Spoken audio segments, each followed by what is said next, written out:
Comma देके लिखें, भोपाल के नजदीक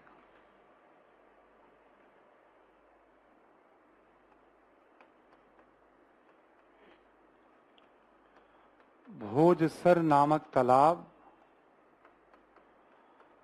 भोजपुर नामक शहर,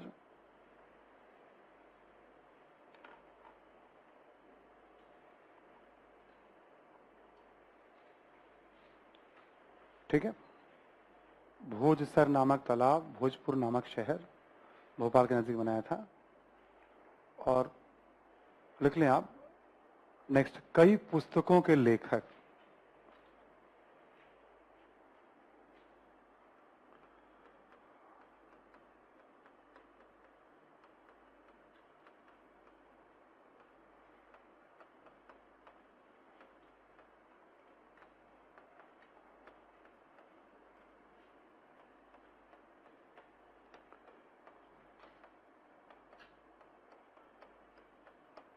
ये 3 नाम यहां पे हैं, समरांगन सूत्रधार,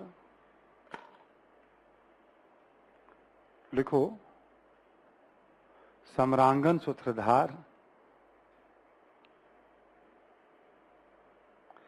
ये स्थापत्य पर है, आर्किटेक्चर पर किताब है।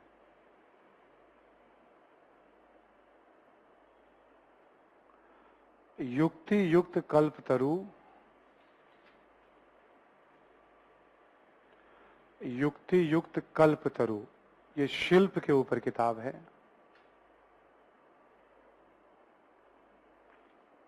और सरस्वती कंठाभरण, संगीत पर किताब है।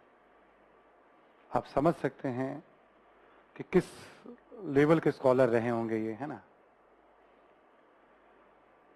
इतिहास में जैसे जो इतिहास की किताबें हैं नॉर्मली चलती हैं, मतलब उसमें मतलब मुझे भी ऐसा लगता है कि जैसे अब राजा भोज हैं, है ना, तो एक नई तरह की पहचान लेकर आ रहे हैं। और अलग से ना, मतलब पूर्व मध्यकाल के क्षेत्रीय राज्य में कुछ अलग अलग शासकों के बारे में भी, उनकी सांस्कृतिक उपलब्धियों के बारे में स्कूल के लेवल पे भी बताया जाना चाहिए, मतलब ठीक से,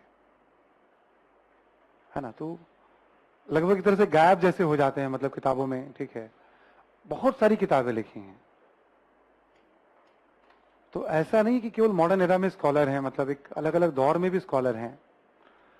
जो साहसिक शासक हैं, राजा हैं, जैसे पृथ्वीराज चौहान की बात कर रहे थे भी हम लोग, है ना, उनका जिक्र तो थोड़ा मिल भी जाता है। राजा भोज का भी जिक्र होता है, बट ठीक तरीके से मतलब इनके बारे में,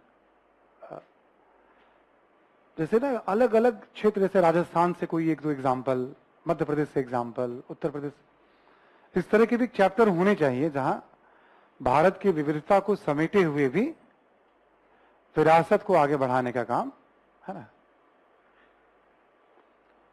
तो मालवा वाले क्षेत्र में, जैसा हमने अभी आपको बताया कि ये जो है आपका, हम लोग इस समय बात कर रहे हैं, एक परमार अभी बात की, यहाँ पे सोलंकी, है ना, यहाँ पे चौहान की बात कर रहे थे, यहाँ हम राठौर, और यहाँ पर चंदेल, ठीक है। ये राष्ट्रकूटों का सामंत इन्हें माना गया है। राष्ट्रकूट एक राज्य था महाराष्ट्र आंध्र वाले इलाके में, उसकी बात करेंगे आपसे थोड़ी देर में भी, है ना। और लिख लें आप कुछ एक नाम, जरा नोट करके लिख लें आप कि लिखें जबलपुर,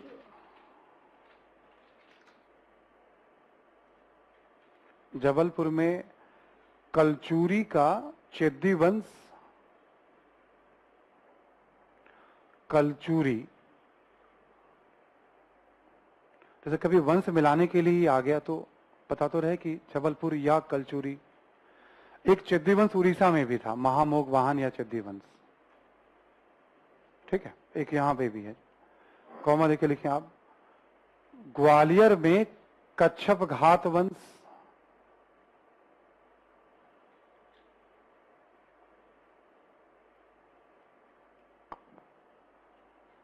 कच्छप घात वंश, ठीक है। और दिल्ली का तोमर तो हमने लिखा ही दिया आपको, है ना।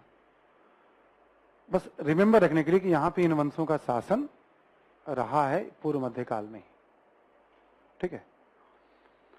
अब ऐसे ही कश्मीर वाले इलाके में, ठीक है, जो हमारा ये ऊपर का हिस्सा है यहां पर,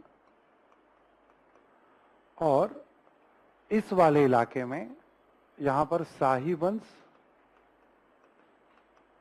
यहां पर पहले ब्राह्मण वंश था, फिर उसके बाद यहीं पर अरब आक्रमण होता है और राजस्थान गुजरात वाले इलाके में प्रतिहार था जिसने अरब आक्रमण को रोका था। और कश्मीर में अब कारकोट, उत्पल और लोहार, अलग से लिखा दे रहा हूं मैं आपको, कश्मीर वाले इलाके में, मतलब गुप्तों या हर्षवर्धन के समकक्षी हैं वहां पे कारकोट, उसके बाद उत्पल और लोहार वंश, रेफरेंस के तौर पे, है ना। नोट में अगला पॉइंट लिखें आप, लिखिए कश्मीर में कारकोट वंश, ब्रैकेट में अवधि लिख लेंगे आप, 596 से 810,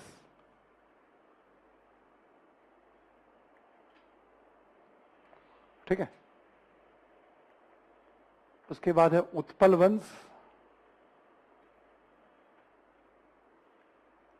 855 से 1003,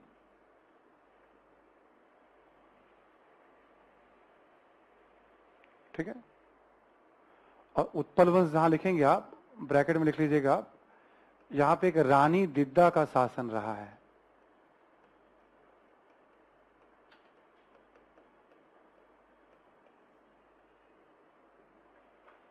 रानी दिद्दा, ठीक है, महिला शासिका का उल्लेख मिलता है। और एक लोहार वंश लिख लें आप अगला,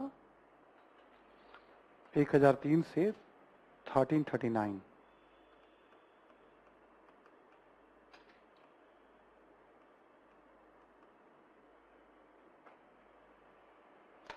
ठीक है। तो मोटे तौर पे आप देखोगे तो लगभग समझ के चलो, हर्षवर्धन के आसपास कारकोट वंश, पूर्व मध्यकाल में उत्पल और लोहार वंश, फिर इसके बाद यहां पर भी इस्लामिक शासन,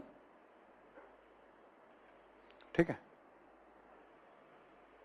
लास्ट वाला जो लोहार वंश आपने लिखा है, इसमें एक पॉइंट और लिख लें आप, 12वीं सदी में इस वंश के शासक जय सिंह के दरबार में कलहन नामक विद्वान,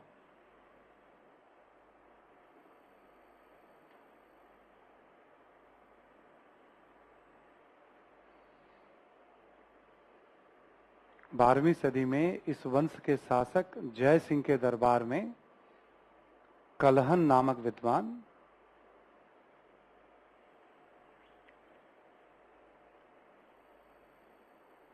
ठीक है, कलहन नामक विद्वान लिख लिया आपने। कलहन की रचना है राज तरंगिणी, लिखा है तो फिर दोबारा लिख लीजिए, लिखना चाहें तो आप। इसे प्रथम ऐतिहासिक पुस्तक माना जाता है।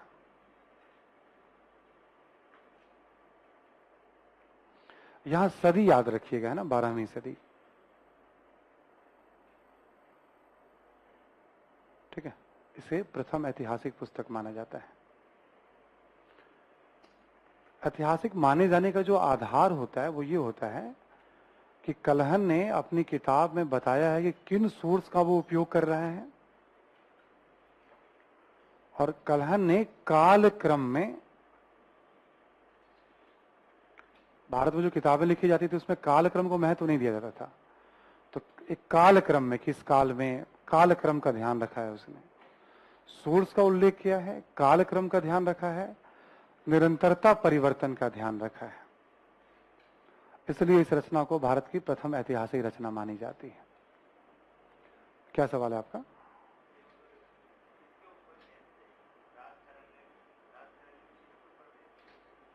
किसके ऊपर बेस है इसका तो ध्यान नहीं है मुझे भी, कुछ आइडिया हो तो बताइए आप। ऐतिहासिक पुस्तक है तो अलग अलग राजवंशों की कहानी होगी उसमें, ठीक है। सभी राजवंशों के बारे में उसमें बताया जाएगा, पहले के जो राजवंश हैं उसमें मौर्यों का भी उल्लेख मिलता है। कश्मीर पे जितना शासन रहा है कश्मीर के इतिहास पे बेस है ये। मतलब मुझे लगा कुछ और स्पेसिफिक बात होगी शायद, आप ये कश्मीर के इतिहास पे बेस है, ठीक है।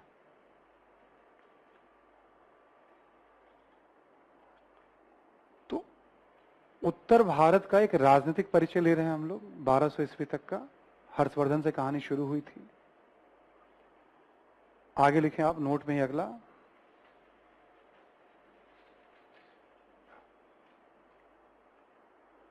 देखिए आप,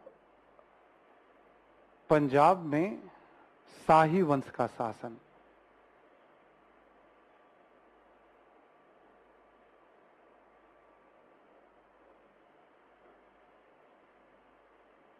ठीक है, ये पंजाब का इलाका हो गया, शाही वंश का शासन मतलब कश्मीर से सिंध के बीच, ठीक है।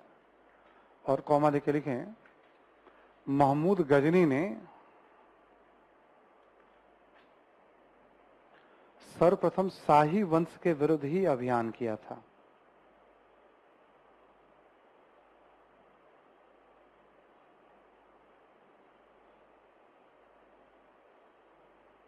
सर्वप्रथम शाही वंश के विरुद्ध अभियान किया था महमूद गजनी ने।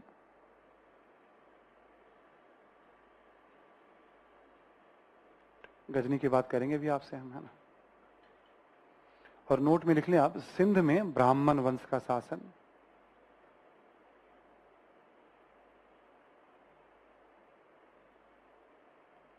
आठवीं सदी में कर लीजिएगा आप, 7वीं 8वीं सदी। ये थोड़ा हटके डेट है इसके, इसलिए लिखा दिया, ठीक है, 7वीं 8वीं सदी, है ना। अब आप एक शीर्षक दे दें, लिखिए आप अरब आक्रमण या विदेशी आक्रमण शीर्षक दे दें आप। शीर्षक दे दीजिए विदेशी आक्रमण।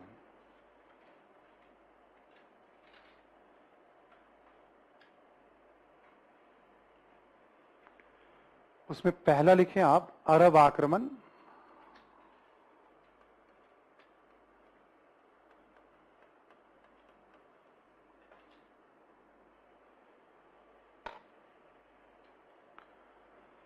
लिखें 712 ईस्वी में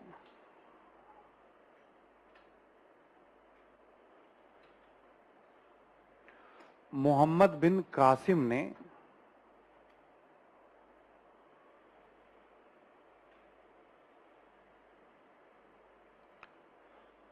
सिंध पर आक्रमण किया।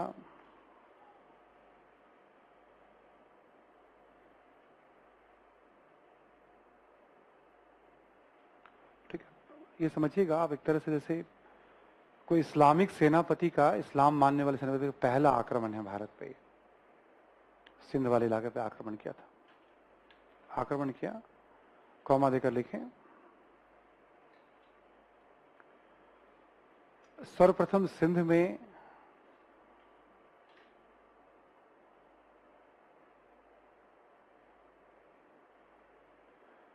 जजिया नामक कर लगाया। जजिया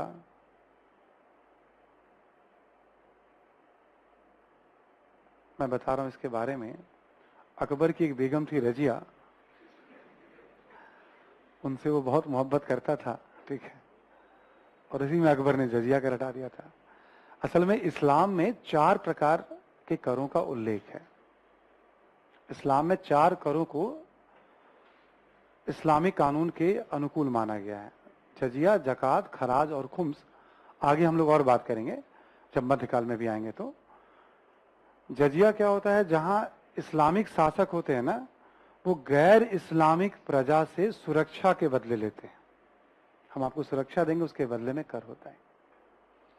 गैर इस्लामिक प्रजा से जजिया नामक कर होता है। अभी लिखने की जरूरत नहीं है, क्योंकि भारत में कभी कभी एग्जाम में सबसे पहले जजिया कर कहां लगा, तो भाई सिंध में लगा था। कॉमा देकर लिखो यहां पे, लिखे सिंध में आगे भी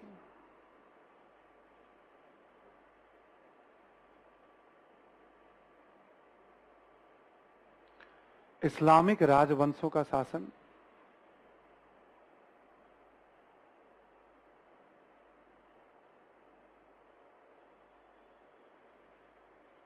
मतलब इसकी सत्ता तो कमजोर पड़ जाएगी मोहम्मद बिन कासिम की। इसके बाद इस्लाम धर्म मानने वालों को नया राजवंश जैसे करामीता वंश आ जाएगा, ऐसे करके, नॉट सो इंपॉर्टेंट।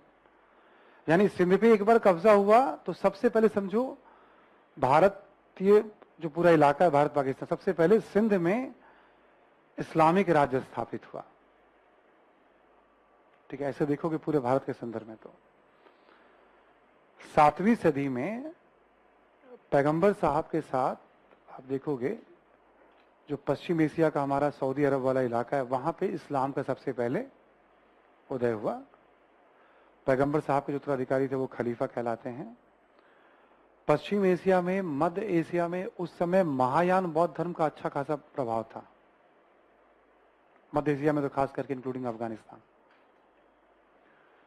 और धीरे धीरे इस्लाम का प्रसार हुआ तो इस्लाम धर्म मानने वाले व्यापारी जो थे वो सिंध के सीमावर्ती इलाकों में या केरल के सीमावर्ती इलाकों में 7वीं सदी में आया जाया करते थे। व्यापारी सिंध वाले इलाके में अक्सर लूटपाट की घटना भी होती थी, तो व्यापारी जाकर के अपने शासक को कंप्लेन करते थे कि भाई लूटपाट होता है। ऐसा कहा जाता है लूटपाट रोकने के मकसद से ही मोहम्मद बिन कासिम के नेतृत्व में सेना भेजी गई थी। ठीक है, इसे अरब आक्रमण कहते हैं, क्योंकि अरब देश से ही मतलब पहली बार इस्लाम का उदय हुआ सऊदी अरब से, और वहीं से शासक के आदेश पे मोहम्मद बिन कासिम सेनापति था, उसने आक्रमण किया था। सिंध के, गुजरात के और केरल के सीमावर्ती इलाकों में 7वीं सदी 8वीं सदी में इस्लाम धर्म मानने वाले व्यापारियों के आवागमन की हमें जानकारी मिलने लगती है। ठीक है, और यहां पर तो शासन भी स्थापित हुई 8वीं सदी के प्रारंभ में। और सऊदी अरब से ही जो प्रसार शुरू हुआ तो आप देखोगे इराक, ईरान, ये सब जितना इलाका है आपका मध्य एशिया है ना, फिलिस्तीन, सीरिया, धीरे धीरे अगले मतलब आप लगा लो कि 650 से लेके 850 900 वर्ष तक आते आते, मतलब 900 वर्ष तक आते आते इन सब इलाकों पे नियंत्रण इस्लामिक शासक का हो गया था। ठीक है, अफगानिस्तान पे भी अच्छा खासा प्रभाव था। अफगानिस्तान में उससे पहले या तो महायान बौद्ध धर्म या फिर हिंदू धर्म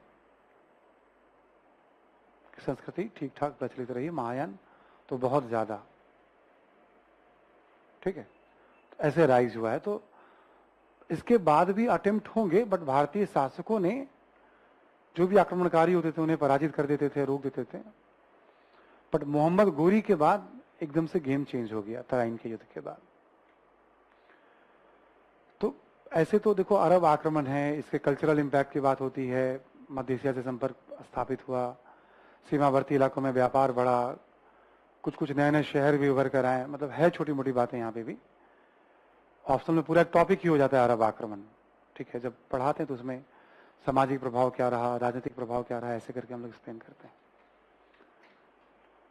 विदेशी आक्रमण में इसके बाद अफगानिस्तान से कुछ और आक्रमण हुए हैं 10वीं सदी में, उतना इंपॉर्टेंट नहीं है। बट जो अगला महत्वपूर्ण आक्रमण है वह है महमूद गजनी का आक्रमण। लिखें आप नंबर 2 पे, महमूद गजनी का आक्रमण।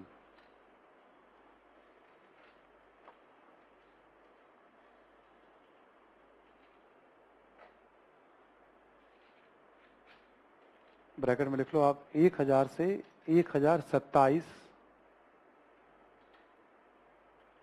के मध्य, 1000 ईस्वी से 1027 ईस्वी के मध्य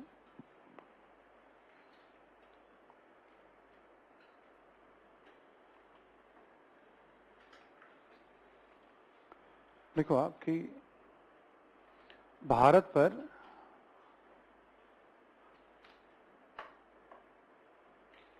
सत्रह आक्रमण का उल्लेख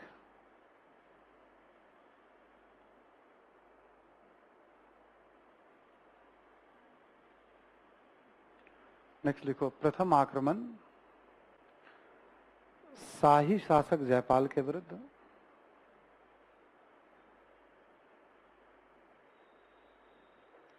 प्रथम आक्रमण शाही शासक जयपाल के विरुद्ध।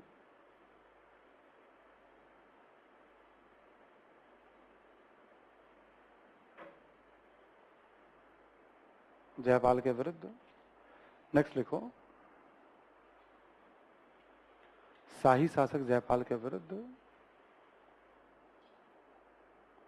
लिखो, गजनी के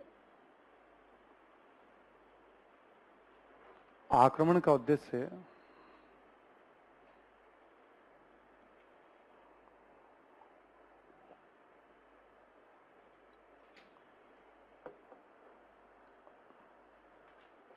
गजनी के आक्रमण का उद्देश्य भारत से धन एवं हाथियों की प्राप्ति,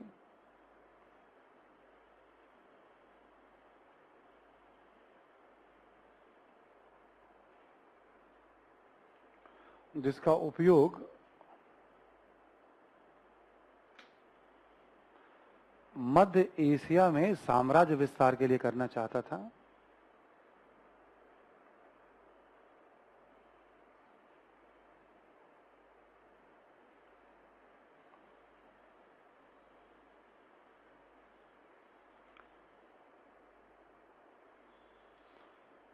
हमें अलग से फैक्चुअली नहीं पढ़ना है कि 17 आक्रमण कब किसके किसके विरुद्ध हुए। एक सोमनाथ का आक्रमण का हमने जिक्र कर ही दिया था आपको, है ना, उसमें नहीं जाना है। मकसद क्या था इसका, माना गया है लूटपाट करना, लुटेरा ही था वो, ठीक है।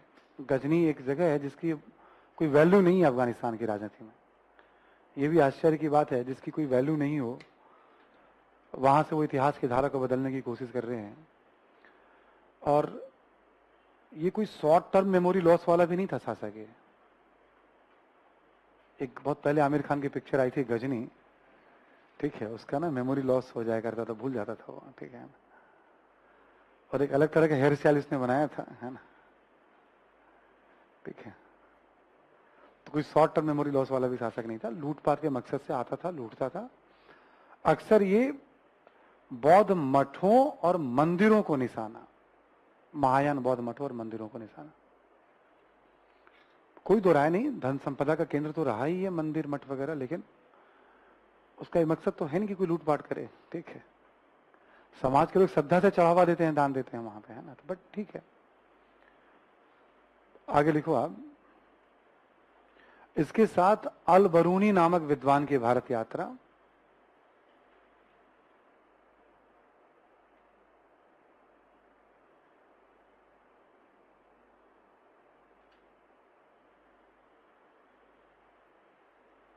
विद्वान की भारत यात्रा,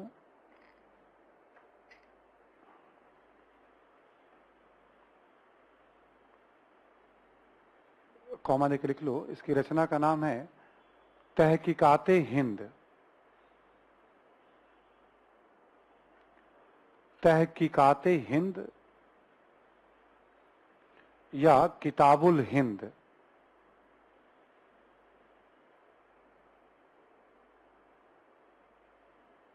किताबुल हिंद, ठीक है। जब हम पूर्व मध्यकाल पढ़ रहे हैं हम, तो उत्तर भारत में खास करके उत्तर पश्चिम के समाज को जानने, संस्कृति को जानने का सबसे महत्वपूर्ण स्रोत इसे माना गया है।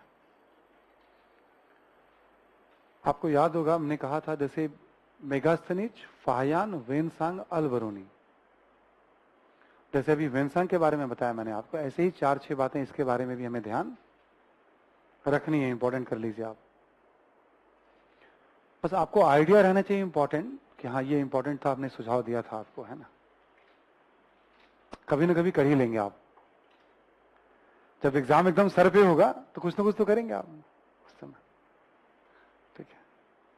तरीका हमने बता ही दिया कैसे करना है, मतलब बस पढ़ने के दौरान जो रेफरेंस है उसको नोट कर लीजिएगा। कुछ तो मैं बता दूंगा अभी बातचीत के क्रम में, है ना। और एक नोट करके यहां पॉइंट लिख लें आप।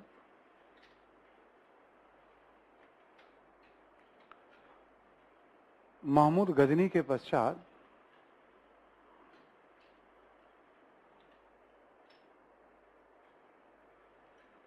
महमूद गजनी के पश्चात पंजाब में लंबे समय तक उसके उत्तराधिकारियों का शासन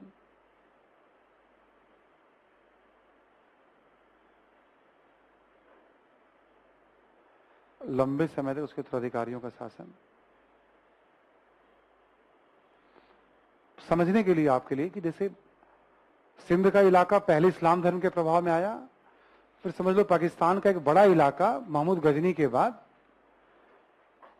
पंजाब पे उसने कब्जा कर लिया, पाकिस्तान वाले इलाके पे। अब कब्जा करने से क्या हुआ कि अफगानिस्तान या मध्य एशिया से कोई यदि आना चाहे, अच्छे संबंध है, तो जो खैबर दर्रा है, इन सब दर्रों पे अब कोई नियंत्रण भारत के शासकों का नहीं रहा। एक देखने का नजरिया यह भी हो सकता है कि अफगानिस्तान भी भारत का ही हिस्सा रहा है, तो अफगानिस्तान के किसी शासक ने नियंत्रण किया तो भारत का ही नियंत्रण है। जैसे आज हम अपना दायरा फैला के चले, जैसे पाकिस्तान को अपना मानते हैं, अफगानिस्तान को भी हम अपना मानते हैं। मैं साम्राज्यवादी नजरिए से नहीं कह रहा हूं, मतलब इतिहास में ये सब हिस्सा तो कहीं ना कहीं हमारे पास रहा ही है ना। एक नए नजरिए से देखेंगे आप, जो इस्लाम का प्रसार हो रहा था, तो अफगानिस्तान पे इस्लाम का दबदबा कायम हो चुका था इस समय तक। उस लिहाज से एक बड़ा बदलाव था ये, ठीक है। तो धीरे धीरे ना पढ़ने के साथ आपको समझ में आ जाएगी कि कैसे कैसे इस्लाम राजनीतिक प्रभाव के साथ ही सामाजिक प्रभाव का विस्तार भी। तो 11वीं 12वीं सदी में धीरे धीरे इस्लाम धर्म का प्रभाव बढ़ता चला गया पाकिस्तान वाले इलाके पे, ठीक है। और फिर आगे क्या होगा, अफगानिस्तान का एक शासक है गौरी, गौर का रहने वाला था। जगह का ही नाम है गौर, मतलब देखने में गोरा था ऐसा नहीं, ठीक है। उसने गजनी पे भी कब्जा कर लिया, और फिर वो साम्राज्य विस्तार के उद्देश्य से पहले वो सिंध के रास्ते वो गुजरात पे कब्जा करना चाहेगा वो, ठीक है। बट वही जो बताया था आपको, सोलंकी शासक भीम द्वितीय ने, शासक का नाम ही था भीम, उसने गोरी की धुलाई कर दी थी माउंट आबू की लड़ाई में, मतलब लड़ाई का नाम है, आबू की तलहटियों में लड़ाई हुई थी, है ना, ठीक है। फिर गोरी ने तरीका अपना बदला, फिर उसने पंजाब पे कब्जा किया, तो पंजाब पे गजनी के राजवंशों का उत्तराधिकारियों का उसको हराया। फिर पंजाब को केंद्र बनाकर उसने तराइन के युद्ध में, ठीक है, पृथ्वीराज चौहान को, फिर आगे चंदावर के युद्ध में यूपी पे कब्जा, फिर खिलजी ने बिहार और बंगाल पे कब्जा किया, उसका एक सेनापति था बख्तियार खिलजी, नालंदा महाविहार को जला दिया, ऐसे करके, है ना। समझ में आ रही बात। तो ऐसे करते करते फिर इस्लामिक शासन उत्तर भारत में। फोकस ही हमारा एक राजनीतिक अंडरस्टैंडिंग पे है। हम लोग लेते हैं अभी एक ब्रेक के बाद हम लोग गौरी और फिर पाल वंश, सेन वंश, इन सब की भी बात थोड़ा करेंगे हम, और फिर एक राजनीतिक खाका की बात करेंगे।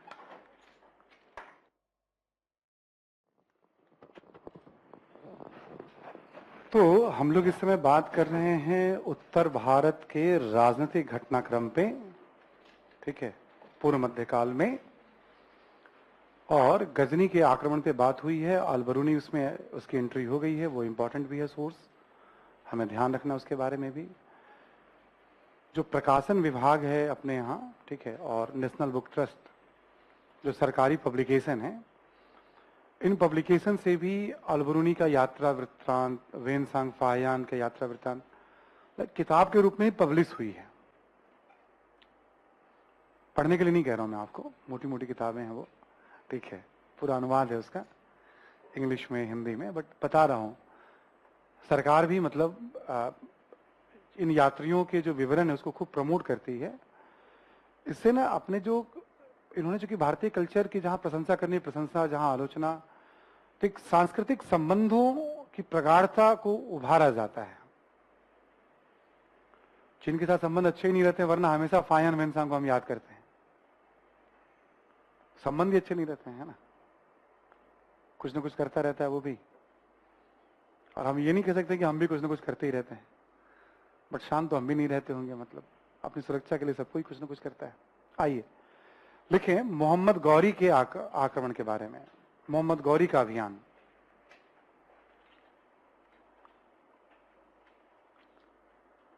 मोहम्मद गौरी का अभियान।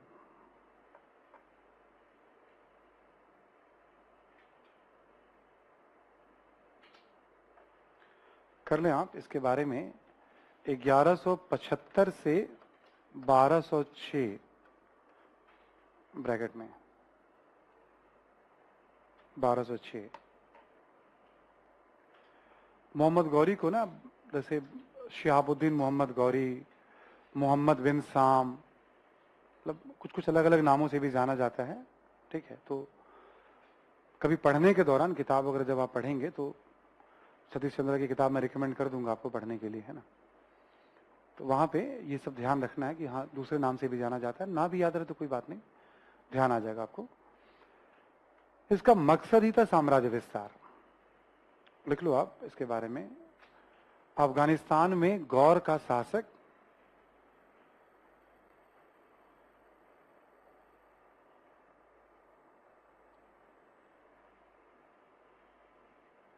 गौर का शासक और साम्राज्य विस्तार के उद्देश्य से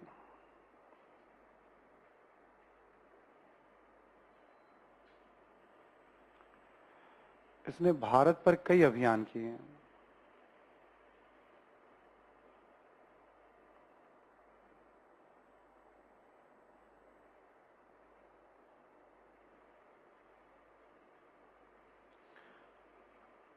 अब यह अफगानिस्तान से आक्रमण कर रहा है। आपको याद होगा हमने बताया था जैसे सोलंकी शासकों ने पराजित किया गौरी को। शुरू में वो सिंध गुजरात के रास्ते वो भारत में अपनी पकड़ बनाना चाहता था, वो रूट उसका फेल कर गया। फिर वो पंजाब के रास्ते वो भारत पे पकड़, उसी में तराइन के पहला युद्ध में एक मेजर सफलता मिलेगी। उससे पहले पंजाब पे कब्जा कर लेगा और गजनी के उत्तराधिकारियों को हटा देगा वहां से। फिर तराइन के युद्ध में पृथ्वीराज चौहान से हारेगा, फिर दोबारा अटेम्प्ट लेगा वो, सेकेंड अटेम्प्ट में वो क्लियर कर लेगा वो। ठीक है, हाँ मतलब दूसरे अटेम्प्ट में वो निकल गया वो एग्जाम, है ना। और फिर ऐसा एग्जाम निकाला वो, ठीक है ना, भारत में चिपक गया। फिर उसके बाद गया नहीं यहां से वो। ठीक है, आगे लिखें आप कि साम्राज्य विस्तार में के क्रम में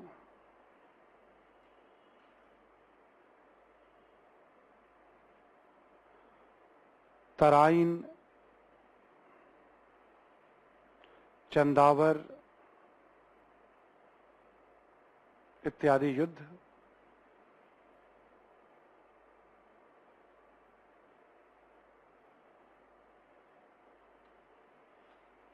ठीक है, ये सब हम आपसे बात कर चुके हैं अभी थोड़ी देर पहले ही। नेक्स्ट लिखें आप कि 1206 में गौरी की मृत्यु के पश्चात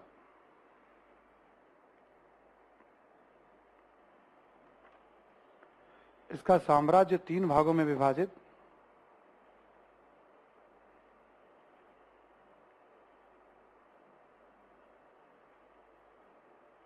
इसका साम्राज्य 3 भागों में विभाजित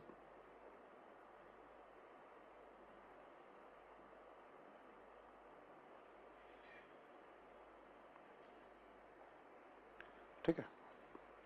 देखिए आप, अफगानिस्तान की जिम्मेवारी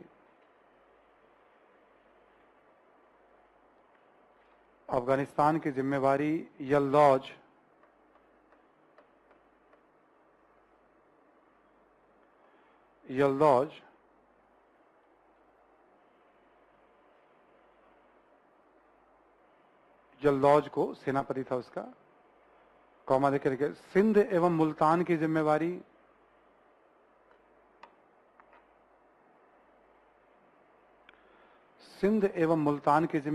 ये सिंध वाला इलाका हो गया और मुल्तान यहीं पड़ेगा पंजाब में ही। सिंध एवं मुल्तान की जिम्मेवारी कुबाचा को,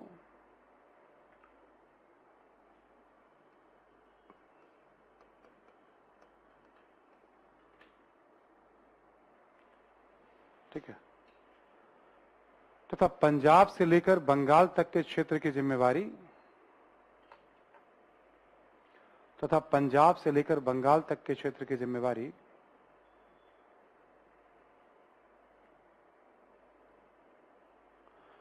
कुतुबुद्दीन ऐबक को सौंपी।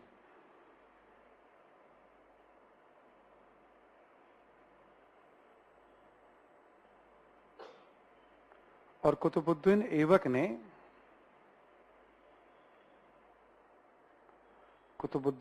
ने दिल्ली सल्तनत नामक राज्य की स्थापना की।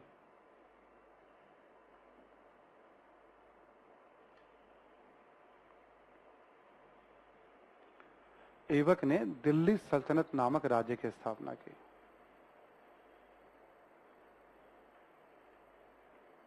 ठीक है, तो ये जो इलाका होगा गौरी, धीरे धीरे, जैसे गौरी का एक सेनापति है बख्तियार खिलजी, उसके बारे में भी बताऊंगा मैं आपको। उसने बिहार बंगाल को जीत लिया था। तो यहां से लेकर के ये पूरा का पूरा इलाका जो है पंजाब से लेकर के पंजाब, हरियाणा, दिल्ली, उत्तर प्रदेश, राजस्थान का कुछ इलाका, बिहार और बंगाल का ठीक ठाक इलाका, मध्य प्रदेश का कुछ इलाका, ये सब गौरी के समय ही जीत लिया गया। हालांकि आगे गौरी के उत्तराधिकारियों को काफी संघर्ष करना पड़ेगा भारत में। इतना आसान सफर नहीं होगा दिल्ली सल्तनत, जब हम पढ़ेंगे तो संघर्ष काफी होंगे, युद्ध होंगे। बट यहीं पे समझ लो आप पूरे उत्तर भारत में एक तरह से दिल्ली सल्तनत जिसे हम कहते हैं, जो मध्यकाल में हम पढ़ेंगे। हम ध्यान आ रहा है सभी को, समझ में आ रही है बात ना? ये पूरा एक उत्तर भारत का राजनीतिक घटनाक्रम है संक्षेप में। सवाल आएगा ऐसा कि भाई चलो गजनी तो लूटपाट के उद्देश्य से आया, कुछ इलाकों पे कब्जा किया, चला गया। सिंध वाले में भी सफलता उसे बहुत ज्यादा नहीं मिली, क्षेत्र में सिमट कर रह गया। बट गौरी आगे तक बढ़ पाया। भारतीय शासक क्यों नहीं रोक पाए? तो वही चर्चा होती है, राजनीतिक एकता की कमी। ठीक है, सबसे पहले उभर कर आता है भारत में जो जाति व्यवस्था थी उसको लेकर, ठीक है, एक समस्याएं जो थी उससे भी कहीं ना कहीं एकता प्रभावित होती थी। और जो युद्ध को लेकर भारतीय शासकों की योजना थी उससे भी काफी नुकसान हुआ। उस समय उत्तर भारत में जितने भी शासक थे सबको राजपूत शासक कहा गया है, राजपूत काल ही कहा जाता है इसे। एक परंपरा सी थी कि शत्रु यदि हार रहा तो उसके पीठ पर वार, और ये शत्रु ऐसा था कि पीठ पे ही वार करता था। शत्रु बहुत चालाक था, उसका एक ही रूल था, युद्ध में हमें जीतना है। ऐसा नहीं कि लड़ने में कमजोर था, साहसी भी था, बट उसे लग रहा है कि हार रहे हैं तो जान बचा करके भाई जितने संसाधन बचा सकते हो बचा लो। ठीक है, तो इस तरह से बहुत सारे फैक्टर्स रहे जिसके कारण सफलता मिली है, और कह सकते हैं एक नए युग की ही शुरुआत हो गई, मतलब एक नए एरा की शुरुआत हो गई भारत में। इसी में हम लोग जो अभी परिचय ले रहे थे उसमें पूर्वी भारत में पाल वंश और सेन वंश के बारे में भी कुछ जानकारी लेनी है। लेकिन आप जरा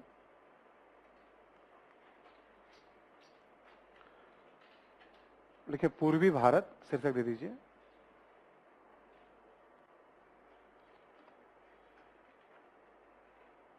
लिखे पाल वंश। पूर्वी भारत में पाल वंश। ठीक है, इसका भी कार्यकाल 750 से 1160 ईस्वी तक है। 750 से बहुत लंबे समय तक शासन है पालों का। ठीक है, जो मेन एरिया था इनका लिख लें आप कि बंगाल, बिहार एवं उड़ीसा के कुछ भूभाग पर,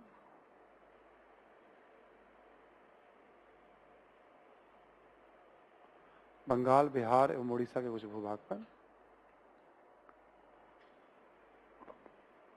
ठीक है, और देखो 410 वर्षों का शासन है, कोई छोटी मोटी अवधि नहीं है। सोचो कितने शासक रहे होंगे इसमें।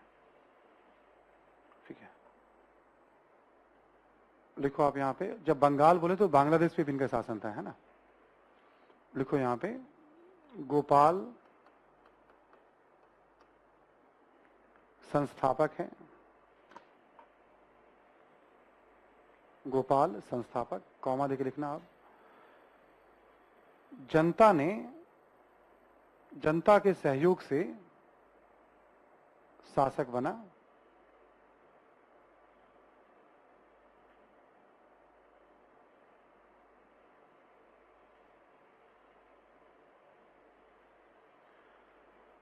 ये गोपाल हो गया आपका पहला ही था, ये 750 से 770 था।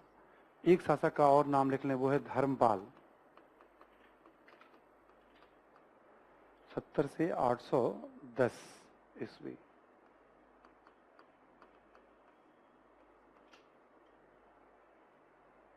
इसके बारे में लिखें आप कि इसके शासन काल में विक्रमशिला महाविहार,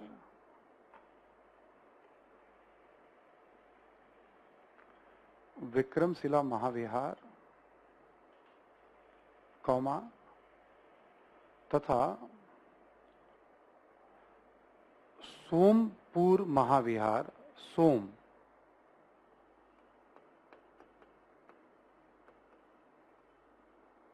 सोमपुरी कर लीजिएगा, सोमपुरी महाविहार, ये बांग्लादेश में है,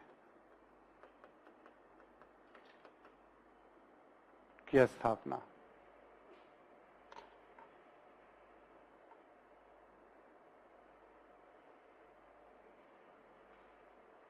ठीक है, सोमपुरी महाविहार के जो विक्रमशिला महाविहार था, शिक्षा का बड़ा केंद्र बनेगा नालंदा महाविहार के बाद। शिक्षा में बताऊंगा, मैं आपको जिक्र करूंगा। और सोमपुरी भी बहुत बड़ा केंद्र बनेगा बांग्लादेश में। यूनेस्को के हेरिटेज लिस्ट में ये भी शामिल है। बांग्लादेश का जो हेरिटेज लिस्ट आता है उसमें इसका भी नाम आता है, सोमपुरी का, है ना। नोट करके लिखें आप।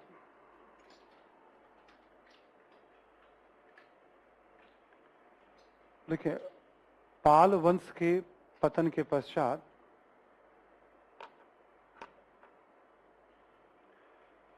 सेन वंश 1160 से 1206, सेन वंश की स्थापना।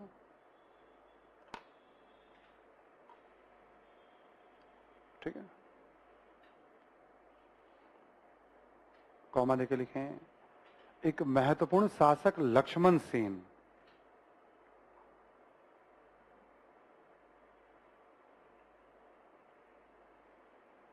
एक महत्वपूर्ण शासक लक्ष्मण सेन। लक्ष्मण सेन की भी अवधि ब्रैकेट में लिख लें आप, 1179 से 1202।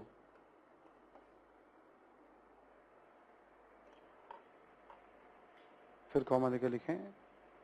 इसी काल में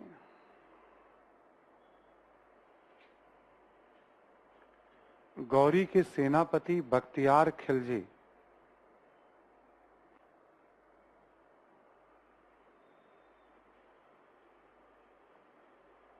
गौरी के सेनापति बख्तियार खिलजी का बिहार बंगाल पर आक्रमण।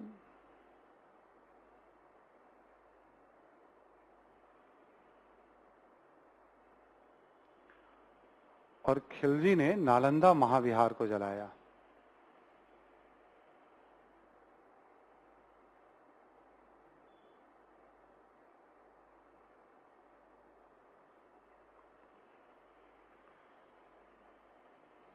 ठीक है, खिलजी ने नालंदा महाविहार को जलाया। ठीक है, तो ये है आपकी बेसिक जानकारी उत्तर भारत से संबंधित। ठीक है, पालों में बहुत लंबी चौड़ी इसकी लिस्ट है शासकों की, राजनीतिक घटनाक्रम में जाना नहीं है। पालों का जो काल है बौद्ध धर्म के संरक्षण के लिए जाना जाता है। पूर्व मध्यकाल में यही राजवंश था जिसने बड़े पैमाने पर बौद्ध धर्म को संरक्षण। एक यूपीएससी में प्रश्न भी पूछा था। ये टॉपिक जब मैं पूरा करा दूंगा तो कुछ कल्चर के प्रश्नों को मैं डिस्कस करा दूंगा आपको। एक स्तूप पे पूछा गया है, आप में से कोई दिखा भी रहा था मुझे ना, वो सब डिस्कस करा दूंगा मैं। आप भी ध्यान रख लीजिएगा कि सर एक बार डिस्कस जरा, 3-4 प्रश्न ऐसे हैं जो मैं एंशिएंट कल्चर पे बता दूंगा तो ठीक रहेगा, एक बार आपको आइडिया लग जाएगा। क्वेश्चन क्या पूछे गए हैं और हमें क्या दिमाग लगाने की जरूरत, उसमें भी अप्लाइड क्वेश्चन है। हाँ बोलिए।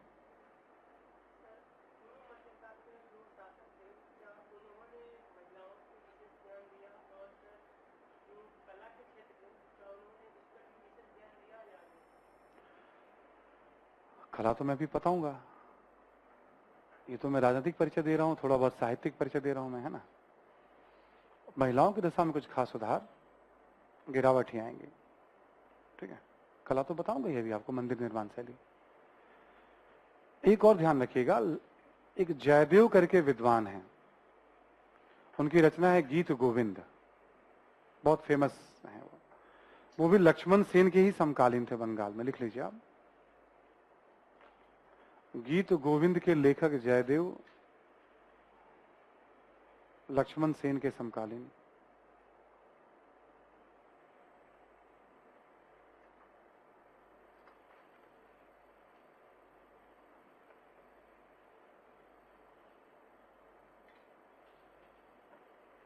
ठीक है, अब थोड़ा सा हम लोग दक्षिण भारत का परिचय लेते हैं, कुछ राजवंशों का उसका भी परिचय हो जाए, ताकि पूरा एक 1200 तक की कहानी क्लियर हो जाए।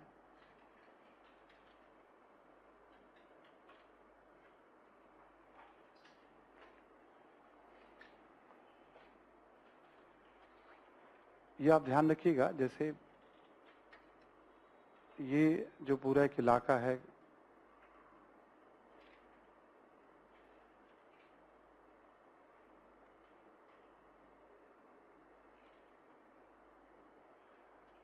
मतलब महाराष्ट्र, उत्तरी कर्नाटक और आंध्र प्रदेश, ठीक है। मध्य प्रदेश का भी कुछ कुछ इलाका इसमें आ जाता है, मालवा वाला क्षेत्र कई बार, है ना। और यहां एक अलग राजवंश दिखेंगे आपको और यहां अलग राजवंशों का क्रम दिखेगा आपको, ठीक है। शीर्षक दे दीजिए आप दक्षिण भारत,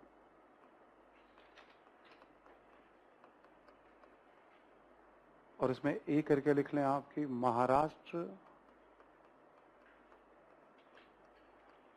उत्तरी कर्नाटक एवं आंध्र प्रदेश।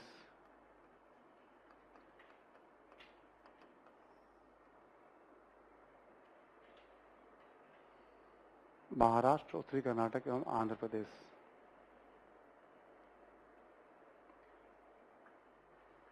यहां पे पहला एक राजवंश का नाम लिखें आप, वतापी के चालुक्य।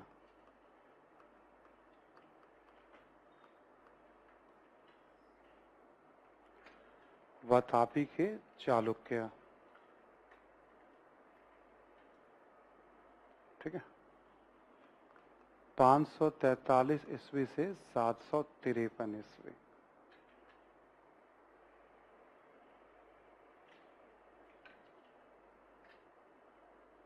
ठीक है,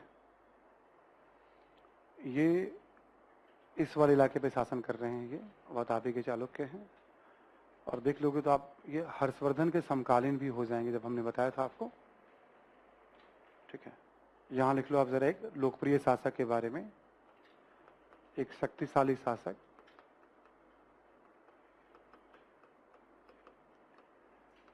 पुलकेशिन द्वितीय।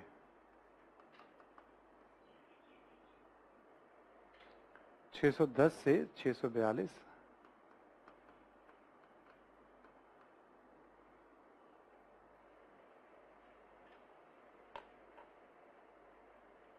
और कुछ भी लिखने की जरूरत नहीं है आपको, ठीक है। इनका नाम जो पुलकेशिन द्वितीय का है, एक तो हर्षवर्धन को हराया था इन्होंने, दूसरा अजंता चित्रकला में जब मैंने बताया था आपको कि पुलकेशिन द्वितीय को राजदूत का स्वागत करते हुए दिखाया गया चित्र में, तो सबसे शक्तिशाली शासक माना गया इन्हें, है ना। और संस्थापक पुलकेशिन प्रथम थे, ऐसे करके अलग अलग नाम भी हैं। एक आपको हैंडआउट है जो हर बैच में देता हूं मैं, तो वो हैंडआउट मिल जाएगा आपको, उसमें संस्थापक आखिरी सब नाम है उसमें दिया हुआ। क्लास का मतलब है कि जो मैं लिखा रहा हूं वो ध्यान रह जाए तो ठीक है आपको। मैंने क्या कहा, ध्यान रह जाए तो ठीक है ना, ध्यान रखना है ना। अब जब ये कमजोर पड़ जाएंगे, कोई राजवंश कमजोर क्यों पड़ता, अयोग्य उत्तराधिकारी, ठीक है, अधिकारियों की महत्वाकांक्षा, आर्थिक आधार कमजोर, सैनिक आधार कमजोर, है ना। तो इसके बाद जो यहां शासन है इस क्षेत्र में, लिखें आप, मान्यखेत के राष्ट्रकूट,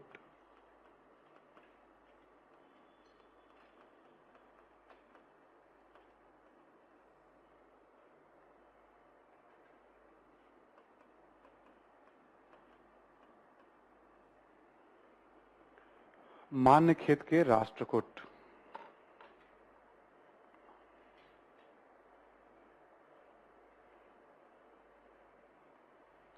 संस्थापक का नाम लिख लें आप यहां पे, दंती दुर्ग।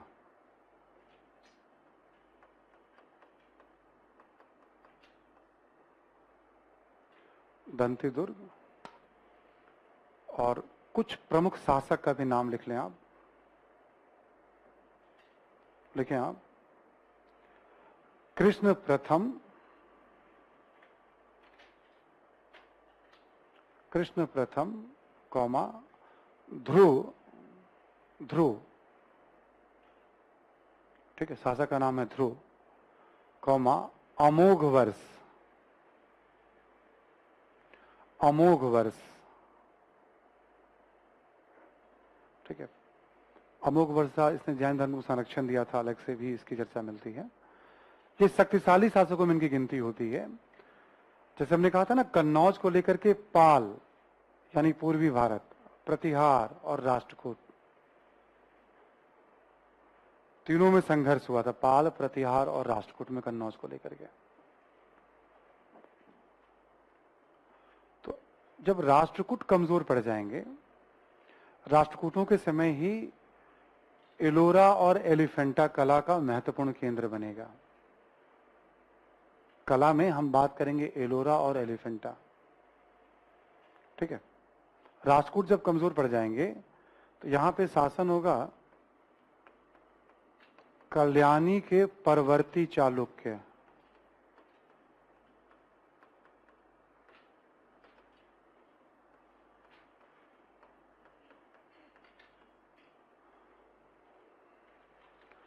कल्याणी के परवर्ती चालुक्य।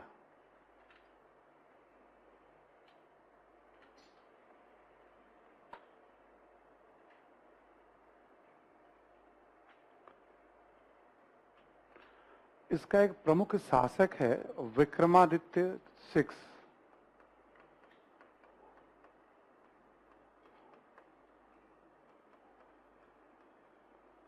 1076 से 1190 ईस्वी, 1190 नहीं, 1126।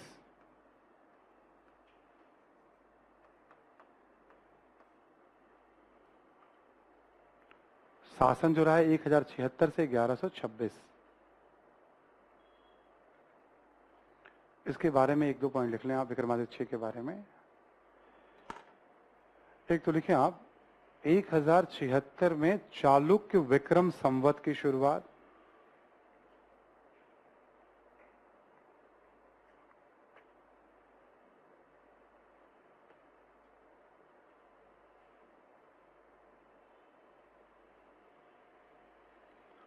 और दो पॉइंट लिख लें आप कि विलहन एक विद्वान है, विलहन ने विक्रमादेव चरित की रचना की।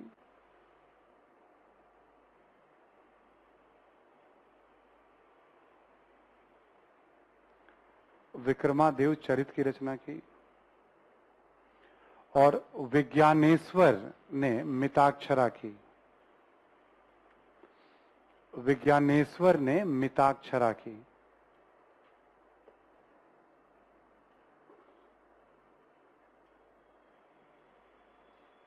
ये दोनों इनके समकालीन विद्वान हैं, यहीं के रहने वाले हैं ना, विलहन और विज्ञानेश्वर। कल्याणी के जब चालुक्य कमजोर पड़ जाएंगे तो 1190 के आसपास, तो इसका राज्य 3 भागों में बटेगा। महाराष्ट्र में देवगिरी के यादव वंश, आंध्र प्रदेश में वारंगल के काकतीय वंश और उत्तरी कर्नाटक में द्वार समुद्र के होयसल वंश। ठीक है, और इन तीनों पे फिर तुर्कों का कब्जा हो जाएगा मध्यकाल में। ठीक है, तुर्कों का कब्जा हो जाएगा, और जब तुर्क कमजोर पड़ेंगे वहां पे तो बहमनी राज्य आएगा, बहमनी कमजोर पड़ेंगे तो अहमदनगर आएगा, फिर मुगलों का कब्जा, फिर मराठों का राज्य, फिर अंग्रेजों का राज्य इस वाले इलाके में। पूरे इतिहास के क्रम की बात करें तो ठीक है, तो ये क्रम की एक समझ जरूरी होती है, चाहे आपका वैकल्पिक विषय हो या सामान्य अध्ययन हो। शासक का नाम याद रहेगा, भूल जाएंगे, बट वंशावली किसमें कौन शासन किया उससे काफी हेल्प मिलता है ऑब्जेक्टिव प्रश्नों को सॉल्व करने में। ठीक है, लिख लिया आपने, इसके बाद लिख लें आप नोट करके। देखिए, इनका राज्य 3 भागों में विभाजित,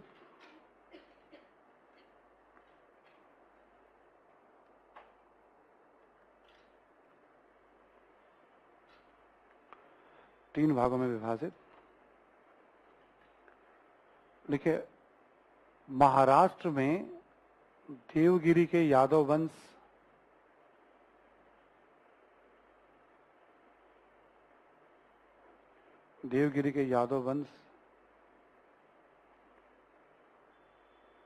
वारंगल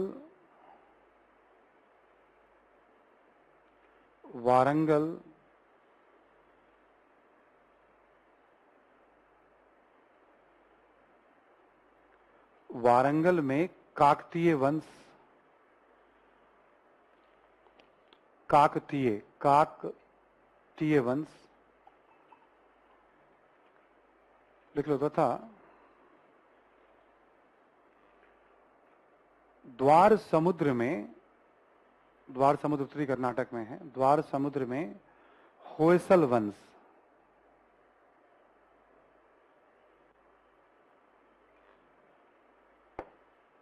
ठीक है, द्वार समुद्र में होयसल वंश, ये सब 1190 के बाद आएंगे। मध्यकाल में इनका जिक्र मिलेगा आपको। होयसल मैं लिख दे रहा हूं,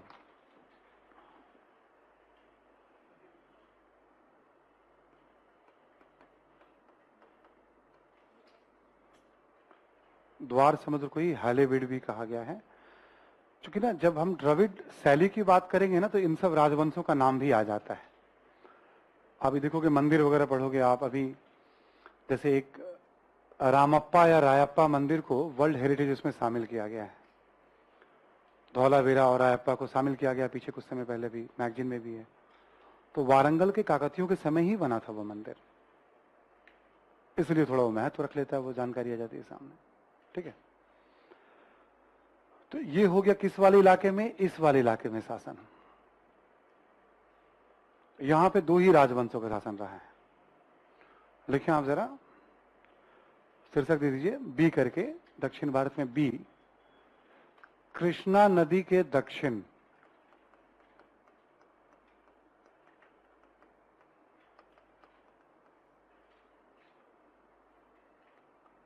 पहला लिखें आप पल्लव वंश,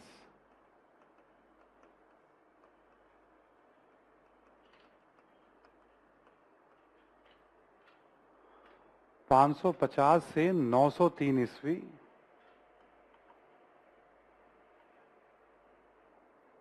ठीक है, 550 से 903 ईस्वी। ठीक है, और इनके शासक का नाम वगैरह भी लिखने की जरूरत नहीं है, जब हम कला पढ़ेंगे तो उसमें ऑलरेडी 4-5 शासकों का नाम आना है। अभी द्रविड़ मंदिर स्थापना शैली की शुरुआत इन्होंने की तो वहीं पे 4-5 नाम आपको मिल जाएंगे। ठीक है, और पल्लवों का नियंत्रण रहा यहाँ पे। पल्लवों के बाद यहाँ आएगा चोल वंश, संगम काल के बाद ये दूसरा चोल वंश है ना।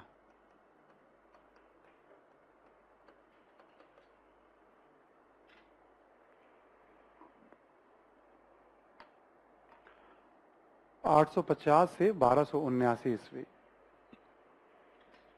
देख रहे हो 400 साल से ज्यादा इनका भी शासन है ना। तो भारतीय इतिहास में कई ऐसे राजवंश हैं जो बहुत लंबे समय तक शासन कर रहे हैं। ठीक है, तमिलनाडु, लोअर आंध्रा, कुछ कर्नाटक का इलाका, कुछ केरल का इलाका, इन सब पे शासन। शक्तिशाली शासक जो होगा सब कुछ जीत लेगा। इधर जिसका शासन है थोड़ा मजबूत रहा तो वो श्रीलंका पे भी अभियान करेगा। वो जैसे चोल ज्यादा मजबूत थे तो फिर इनका अभियान Malaysia, Indonesia, Vietnam, Bengal, Sri Lanka, Maldives को तो अपनी भुजा ही मान भाई हमारी ही शाखा है, तो मतलब इधर श्रीलंका इधर मालदीव। जैसे राजराज चोल, राजेंद्र चोल, ठीक है, तो बहुत शक्तिशाली शासक हैं। जैसे हमने कहा ना कि कुछ कुछ राजवंशों के बारे में अलग से ही बताया भी जाना चाहिए, मतलब तो फिर ऐसे क्या होता है, पूरे भारत का इतिहास हम समेटने में कामयाब रहेंगे। हम अपने पाठ्य पुस्तकों में हम जिक्र मिलता है, बट वो अभी भी बहुत बैलेंस नहीं रहता है सिलेबस में, जो स्कूल का सिलेबस होता है। हमारे यहाँ इतनी विविधता है कि हर क्षेत्र का कुछ ना कुछ एक परिचय, मतलब राजनीतिक परिचय तो बहुत जरूरी है। फिर उससे क्या होता है, स्कूल के समय जब एक छवि बनती है तो लगता है कि हाँ अपनापन है, वरना जब हम इतिहास पढ़ते तो लगता है उत्तर भारत का इतिहास अपना है, दक्षिण भारत, पूर्वी भारत से कोई मतलब हमें रहता नहीं है। बट यूपीएससी को पूरा मतलब रहता है। खोज खोज के मैं आपको दिखा दूंगा, चाहे पीटी के प्रश्नों या मेंस के प्रश्न एनालाइज करके, कोशिश करती है कि अधिक से अधिक हिस्सों को वो कवर। उसके गाइडलाइंस में ये होता है, एग्जामिनर को जो गाइडलाइंस दिए जाते हैं क्वेश्चन मेकर को, ठीक है, मैंने कई बार देखा है कि वो पूरे इतिहास को समेटने की कोशिश वो लोग करते हैं। चोलों के बारे में कुछ बात करेंगे हम, थोड़ा दो चार इंफॉर्मेशन यहां में लिखना होगा, है ना। लिखें आप जरा। संस्थापक का नाम लिख लें यहां, विजयालय। विजयालय,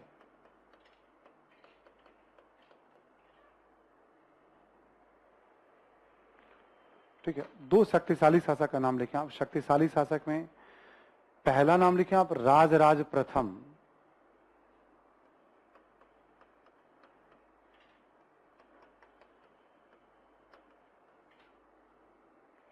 नौ सौ 85 ईस्वी से 1015 ईस्वी।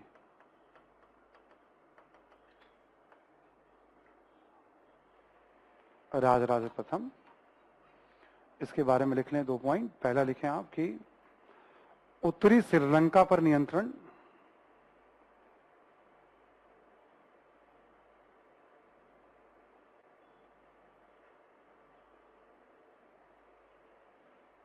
एक और लिख लें आप, तंजौर में, तंजौर कैपिटल रहा हुआ इनका, तंजौर में राज राजेश्वर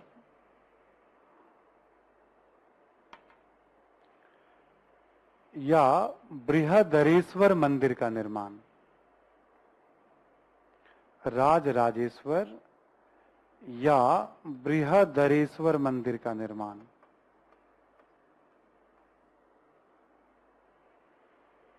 ठीक है। तंजौर में राज राजेश्वर या बृहदरेश्वर मंदिर, बहुत विशाल मंदिर है ये। जो मंदिर का जो आधार है गर्भगृह से लेके ऊपर करीब 200 फीट उसकी लंबाई है, ठीक है। सैकड़ों मीटर में उसका विस्तार है, मतलब मंदिर का, है ना। बहुत विशाल का है, मतलब मंदिर है। और सोचो 1000 साल से ज्यादा हो गया मंदिर और यथावत है वो, ठीक है। पत्थरों से बना हुआ मंदिर है वो, तो उसके लिए जाना जाता है, यूनेस्को हेरिटेज लिस्ट में है वो। राजराज के बाद लिखें आप, एक राजेंद्र प्रथम शासक हुआ।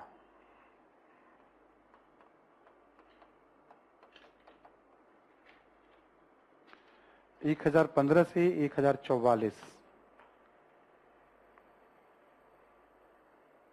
ठीक है।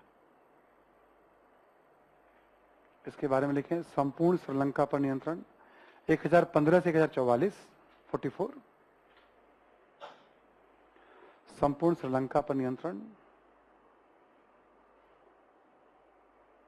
नेक्स्ट लिखें, बंगाल के पाल शासक को पराजित किया या बंगाल के शासक को पराजित किया।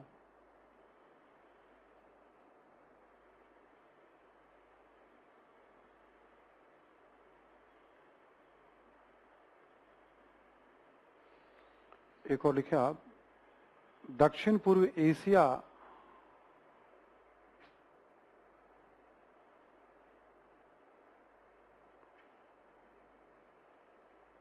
में कई राज्यों के विरुद्ध अभियान,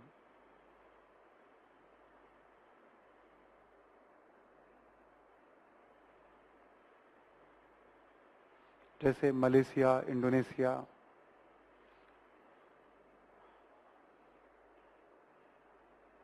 मतलब वहां है जावा, सुमात्रा, ऐसे करके श्री विजय राजे था, है ना, वो अलग से मैं थोड़ा कल्चर में आ जाएगा। वो कब्जा नहीं किया, पराजित किया,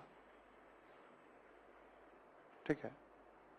तो बंगाल की खाड़ी के बारे में कहा जाता है कि चोल शासक उसे अपना झील मानते थे। चोलों के बारे में कहा जाता बंगाल की खाड़ी को, और वियतनाम, लाओस, कंबोडिया तक भी इनका प्रभाव। उस समय वियतनाम के एक अच्छे खासे हिस्से को चंपा कहते थे। कंबोडिया और वियतनाम, अभी एशिया में भारतीय संस्कृति का प्रसार बताऊंगा। लंबे समय तक वहां पे शैव वैष्णव शासक हैं, संस्कृत वहां की राजभाषा है, मतलब, है ना। जब अतीत की इन सांस्कृतिक उपलब्धियों के बारे में देखेंगे, समझेंगे आप, तो अच्छा लगेगा कि हाँ, इन सब जगहों पे भी हमारी संस्कृति का प्रसार प्रभाव रहा है। बट जहां भी प्रभाव रहा है, राजनीतिक जरिए से प्रभाव नहीं था। वो राजनीति तो बाद में शामिल हो रही है, कोई अभियान कर रहा है। सांस्कृतिक संपर्क का ही प्रभाव था वो। भारतीय संस्कृति का अच्छा खासा प्रभाव, फिर स्थानीय संस्कृति का भी प्रभाव। इंडोनेशिया में आज भी रामायण बेस्ड नाटक खूब पॉपुलर है, ठीक है। इंडोनेशिया में आज भी रामायण बेस्ड नाटक। विष्णु का सबसे बड़ा मंदिर जो है कंबोडिया में है। सबसे बड़ा जो बौद्ध स्तूप आज भी जो है जावा में है। सबसे विशाल का जो बुद्ध की मूर्ति थी, जो लगभग 20 साल पहले तालिबानियों ने तोड़ दी थी बामियान में। तो श्रीलंका, बर्मा, मलेशिया, इंडोनेशिया और भी वियतनाम वगैरह में बहुत से वैसे आर्किटेक्चर जो बुद्ध वाले आर्किटेक्चर है, मंदिर, ठीक है, ये सब चीजें आपको दिखेंगी, मतलब वहां पे। अब यहां पे लिखें आप जरा नोट करके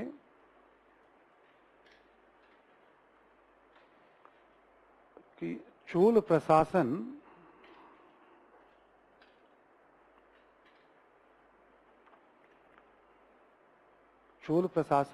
स्थानीय शासन को लेकर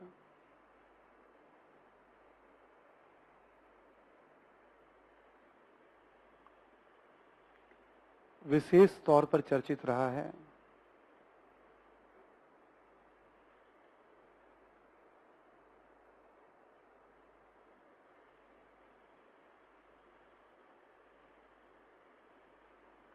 देखिए, जिला स्तर पर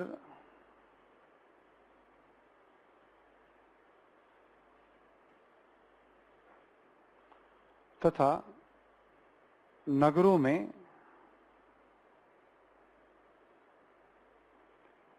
ब्रैकेट में कर लीजिएगा नगरम, तथा नगरों में स्थानीय संस्थाओं के द्वारा शासन,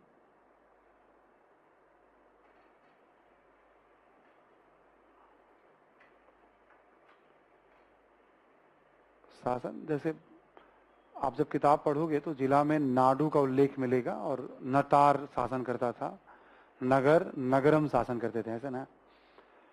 सेंटर उसमें इंटरफेयर नहीं करता था, वहां की पूरी व्यवस्था बनाए रखने की जिम्मेवारी उन संस्थाओं की होती थी, है ना। आगे लिखें आप, ग्रामीण स्तर पर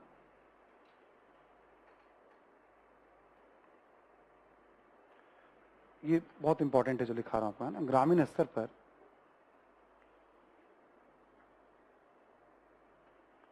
लिखे और सामान्य गांव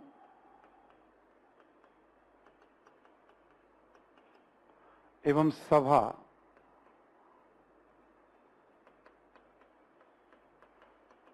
ब्राह्मणों का गांव।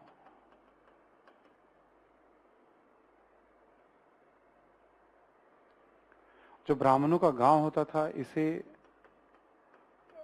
ब्रह्मदेव अग्रहार भी कहते थे।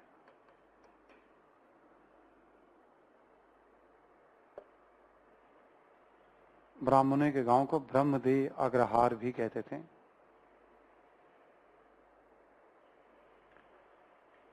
ठीक है।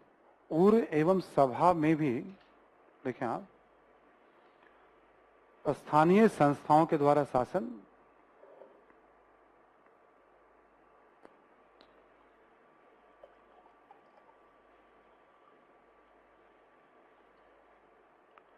सभा में भी स्थानीय संस्थाओं के द्वारा शासन।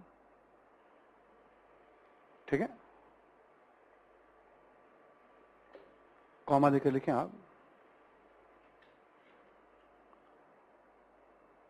स्थानीय संस्थाओं के सदस्यों के चुनाव के लिए योग्यता का प्रावधान,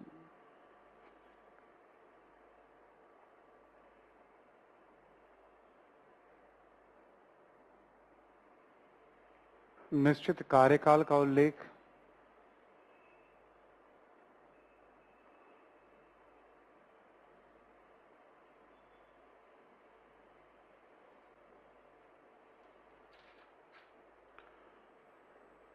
ठीक है, तथा विभिन्न समितियों के माध्यम से शासन की जानकारी मिलती है।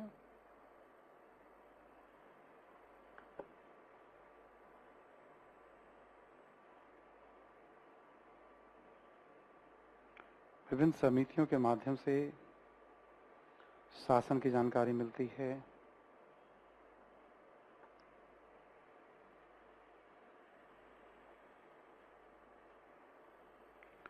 समिति को वरियम कहते थे, है ना। होता क्या था, मतलब तमिल नेम है वरियम, है ना। जैसे एक तय हो गया कि भाई 30 लोगों की टीम जो है शासन करेगी, चाहे वो ब्राह्मणों का गांव है, सामान्य गांव में हर तरह की आबादी रहती थी। सदस्य कौन होंगे, तो उनकी शैक्षणिक योग्यता क्या है, कितने जमीन के मालिक हैं, उन पे करप्शन का कोई आरोप तो नहीं है, और पिछली बार मेंबर तो नहीं रह चुके हैं वो, ये सब योग्यताएं होती थी। फिर उम्मीदवारों का नाम एक घड़े में रख दिया जाता था, और किसी मतलब नाम लिख करके, और अबोध बालक को कहा जाता था उसमें से पर्चा निकालने के लिए। तो जिसका जिसका नाम निकला है पर्चे में, भाई वो मेंबर बन जाता था। वोटिंग सिस्टम तो नहीं था, बट ये सिस्टम था चुनाव का। योग्यता जो हमने बताया, ये सब योग्यताएं थी। जैसे वेदों का कितना ज्ञान है, ये सब योग्यता का पार्ट था।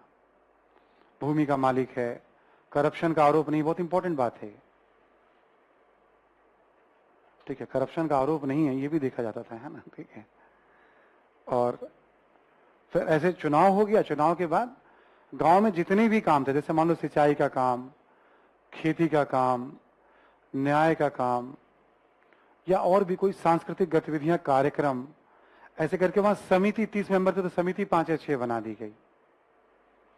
यर्रावरियम, टुट्टावरियम, संवत्सवरियम, ऐसे करके। नाम का तो कोई लिमिट नहीं है ना। वैसा होता तो मैं कहता चलो ये भी लिखो आप, कुछ कुछ बातें बता दी, जैसे उर होता है, सभा होता है, और कॉन्सेप्ट्स आपको दे दिया हमने कि देखो ये सिस्टम होता है। एक समिति एक काम कर रही है। क्यों इसकी चर्चा होती है कि सेंटर को मतलब केवल रेवेन्यू कलेक्ट करने से होता था। सेंटर को मतलब गांवों से रेवेन्यू कलेक्ट करने से। कोई बड़ा विवाद होगा तभी सेंटर हस्तक्षेप करेगी, वरना ये अपना शासन खुद करते थे। तो जब चोलों की चर्चा होती है तो स्थानीय शासन की विशेष रूप से चर्चा होती है। ठीक है, ये उसका एक कॉन्सेप्ट और 2-3 इंफॉर्मेशन हमने इसमें बताया आपको। एक किताब है सतीश चंद्र की, ठीक है। ये सब वैसे तो हैं देखो मार्क्सवादी लेखक ही, है ना, बट हैं बड़े विद्वान। तो जैसा हमने बताया आपको कि मार्क्सवादी लेखन की भी अपने एग्जाम के पॉइंट ऑफ व्यू से कुछ सीमाएं हैं। हर उनकी बात को हम नहीं मानते हैं। बेवजह के विवाद के मुद्दों में भी वो टांग डालने की आदत रहती है। वो विद्वान है तो हम ज्यादा कुछ कह नहीं सकते, हम अपने नजरिए से कह रहे हैं। हम तो इनकी योग्यता पे तो सवाल उठाना मतलब किसी भी तरह से ठीक है ना, क्योंकि इनका मौलिक रिसर्च है। ठीक है, सवाल तो वही उठाए इनके ऊपर जो भाई जो शोध कर सकता है। बट है, अब जैसे ये लोग लेखक किताब सब लिखते हैं ना चोलों के बारे में, तो गाइड में क्या होगा, सारे शासकों का नाम मिलेगा आपको, जिसका कोई बहुत महत्व नहीं है। बट ये उन बिंदु को उठा लेंगे जो बिंदु सबसे ज्यादा महत्व। आर्य शर्मा क्यों हमने कहा था आपको पढ़ने के लिए, क्योंकि उस टॉपिक में उन बिंदु पे जरूर बात करेंगे जो ध्यान देने वाली बात होती है। कुछ तो एजेंडे वाली बात भी होती है, मार्क्सवादी वाली भी बात, धर्म पे प्रहार करते रहेंगे वो, मतलब है ना, ठीक है। आर्थिक गतिविधियों पे बात करते हो तो अच्छी बात है, खैर, है ना। तो सतीश चंद्र की किताब में आपको पूरा मध्यकाल, पूर्व मध्यकाल, मध्यकाल सब मिलेगा आपको। फॉर्मूला आपका वही रहेगा, जैसे पूर्व मध्यकाल भी पढ़ रहे हैं, अब राजवंशों का पूरा परिचय है आपके पास, साहित्य के बारे में, धर्म के बारे में, कला के बारे में। यदि 20-30 पेज में पूरा परिचय दे रहे हैं तो साहित्य, धर्म और कला, ये तीन, उस 20 पेज में आपके लिए 4-5 पेज बहुत मायने, बाकी पढ़ते हुए निकल के आ गया। समझ में आ रही है बात सभी को ना? बिल्कुल एंसेंट वाला ही सिस्टम जारी रहेगा, और कोई किताब आपको नहीं लेना है। जो एनसीईआरटी की किताब अभी चलती है, ठीक है, आजकल जो स्कूल में चलती है, सब पुरानी एनसीईआरटी कहते हैं इन सबको, सतीश चंद्रा को, आर्य शर्मा को, बिपिन चंद्रा, ये सब ओल्ड एनसीईआरटी है। ये हमारे समय की एनसीईआरटी है। पहले लोग ना ज्यादा पढ़ते थे, किताब जैसे टफ बनाए जाते थे, है ना। आपकी किताब वाकई बच्चों के मकसद से लिखी जाती है, ठीक है। तो जैसे हमने आपको मॉडर्न इंडिया में कहा था कभी, या एंशिएंट हिस्ट्री में कहा था हमने आपको कि पूरा कमांड हो जाने के बाद, जिस तरीके से मैं आपको बता रहा हूं, जब कभी आप प्रैक्टिस वगैरह करेंगे, कोई टॉपिक वगैरह सर्च करना हो, तो आज जो एनसीईआरटी चलती है उसको भी आप सर्च कर सकते हैं। आप वो बेस बुक नहीं, बेस बुक का मतलब वो किताब टेबल पे हमेशा होना चाहिए आपके पास, जब पढ़ना हो आप उसे पढ़ लें, आपका नोट्स और वो किताब रेफरेंस के रूप में आप उसे यूज, जैसे 6ठी क्लास में एंशिएंट हिस्ट्री था, 7वीं में मेडिवल हिस्ट्री का परिचय है, 8वीं में मॉडर्न हिस्ट्री का परिचय है, 9, 10, 11, 12 में बहुत सारे सेलेक्टेड टॉपिक लिए गए हैं एंशिएंट, मेडिवल, मॉडर्न और वर्ल्ड हिस्ट्री से।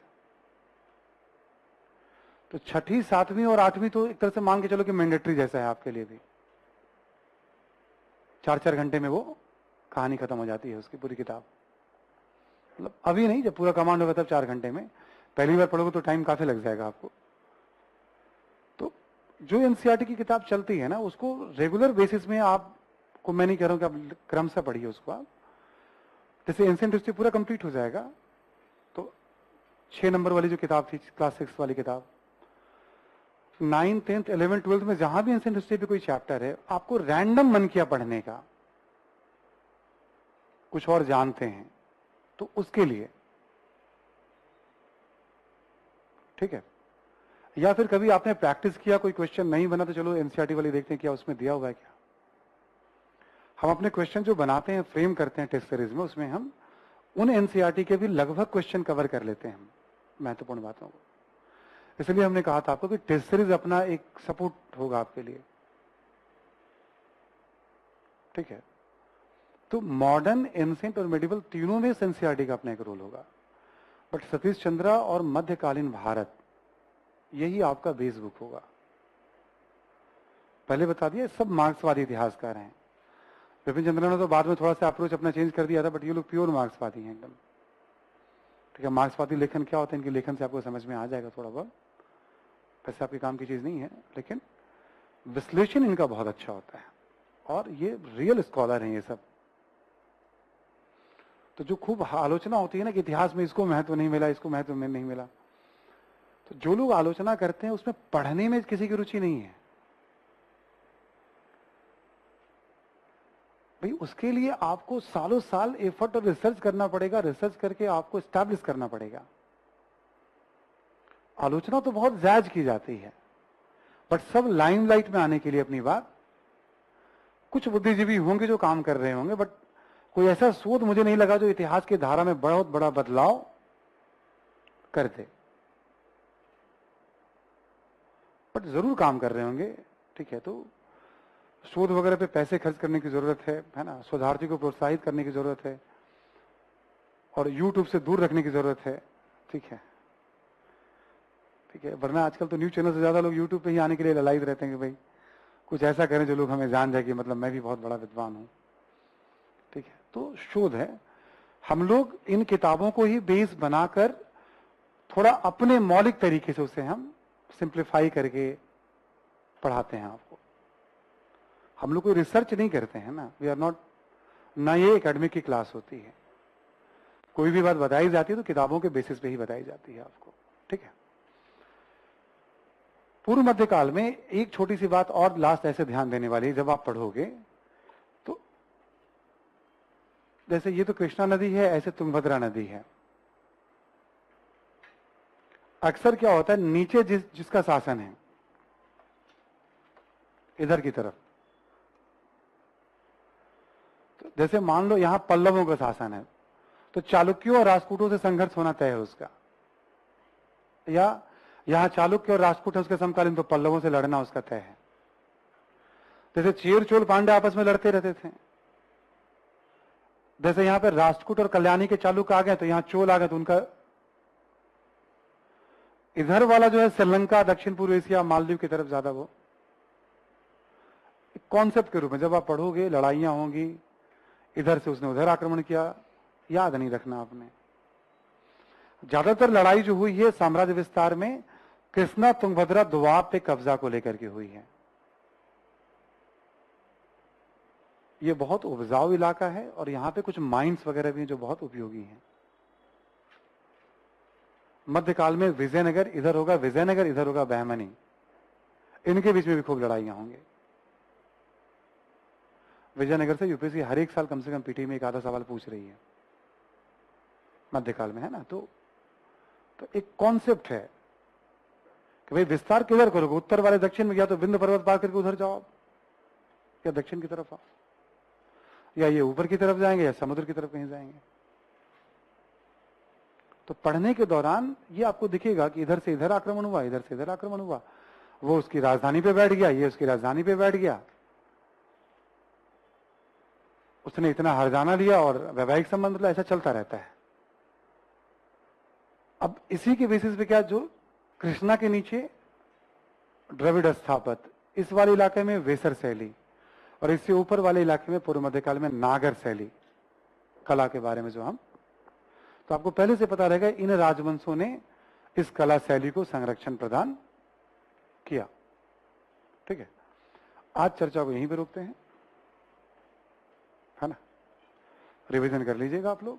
कल हम लोग, कल क्लास है ना, तो कल हम लोग जो बता ही दिया आपको कि पूर्व मध्य काल में ही हम कल स्थापत्य, कल पहले सामंतवाद बता दूंगा मैं आपको थोड़ा आधे घंटे में, फिर स्थापत्य कला, मूर्ति कला, चित्रकला, कल्चर वाली कल क्लास होगी आपकी एक तरह से, पूरी तरह से। हाँ,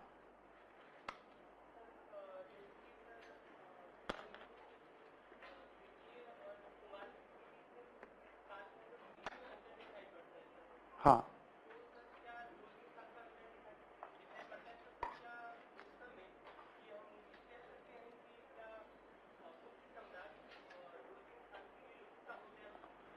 जो काल का कहीं कहीं अंतर दिखाई पड़ता है ना, वो सत्ता को लेकर संघर्ष होता है।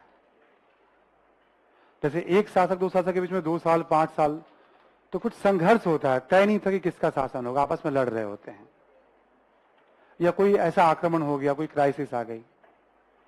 ठीक है, ऐसा होता है ना। ठीक है, थैंक यू, मिलते हैं फिर हम लोग कल।